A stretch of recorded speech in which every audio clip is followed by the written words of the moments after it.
I'm Brian Griffin. I'm a photographer. I've been a photographer for so many years. In fact, I've been a photographer all my life. I love it, and it's extraordinary life. And part of that life was photographing musicians and bands. Wow, that took me so many different places, into so many different areas, and meeting so many interesting people. The first image is of Elvis Costello. He's photographed in the Hollywood Hills, a really top record executive's house. He was just about to release an album called Armed Forces, probably his real biggest album. I got to know him really well on this shoot, and he became incredibly famous through this album. There were two great tracks that you must remember. One was Oliver's Army, and the other was Accidents Will Happen.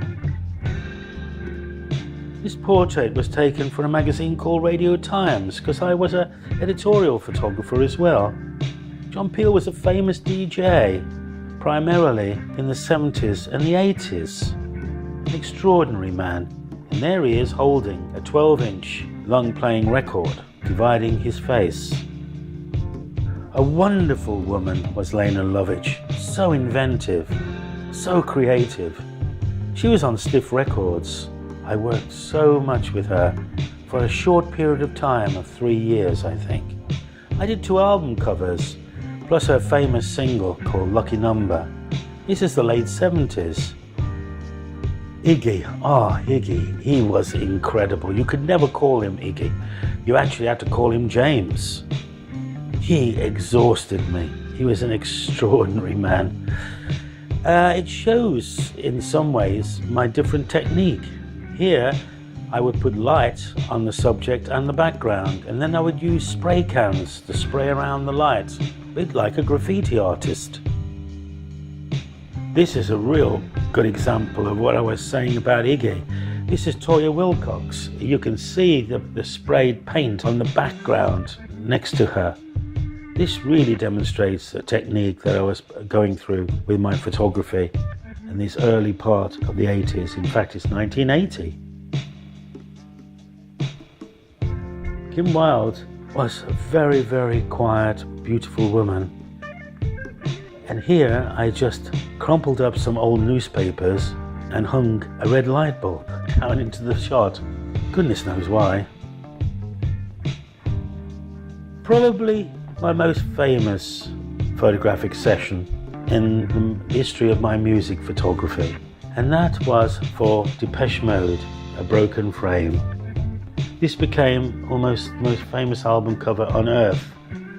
It was photographed in a place called Saffron Walden, away from London, out to the east, in Cambridgeshire. Here I used my flash equipment and balanced the flashlight against the daylight and produced this almost broigal feel to the photographs. This is Kate Bush. She wanted something very similar because she saw A Broken Frame by Depeche Mode, and so we found a field for her. This time it was near High Wycombe. The clothes that she's wearing in this series of images, we actually styled and made for her. Here we have Mary Wilson, and again I use Christmas lights. I would use them so often. They're almost like the lights you have along the seafront or promenade at a holiday resort with the setting sun in the distance. And the beehive, of course, an incredible hairstyle from way, way back in the 60s, the 70s. One of my favorite photographs of a woman in the music industry. Susie. She hardly said anything. She just sat there patiently, letting me photograph her. Here I invented a new technique of putting a small face into a large head. This was a double exposure, because we have to remember all these photographs were taken before Photoshop and digital technology. This was the old darkroom, water splashing around in chemicals, film in little tanks with developer. And this was taken on film, of course, a double exposure. I use double exposure techniques quite often in my music photography.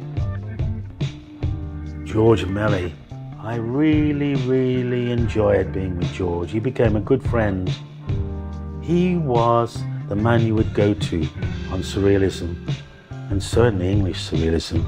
I learned so much from George, and this was a photograph that was taken for an advert for Sony Walkman, which was a way of listening to music while you were walking around the streets or going on transport or whatever, playing a cassette. Well, this is Alex Harvey, quite near Tower Bridge, on the embankment in London here. 1 minute he was there, I turn around, and the next minute he'd gone. It actually jumped in the Thames. It was unfortunate for him because he ended up in the Guy's Hospital just down the road. This is the only image that I ever did for Simple Minds. It was for a single called Celebrate. It was in 1981. I went out and bought 2 cocktail glasses and put 2 First World War soldiers in them. The top cocktail glass holds a soldier that is obviously being shot, and the bottom one holds a soldier that's actually shooting.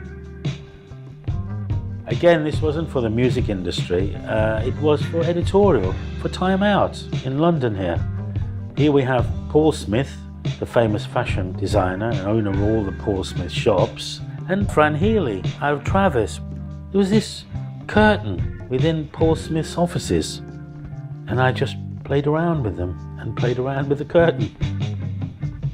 Photography for me is a means of me making myself feel a lot better.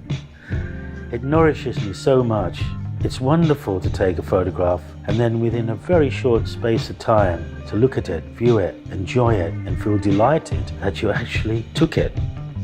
And your mind, your brain actually came up with that idea. It makes you feel so good. I feel like I can live for hundreds of years because I've been a photographer.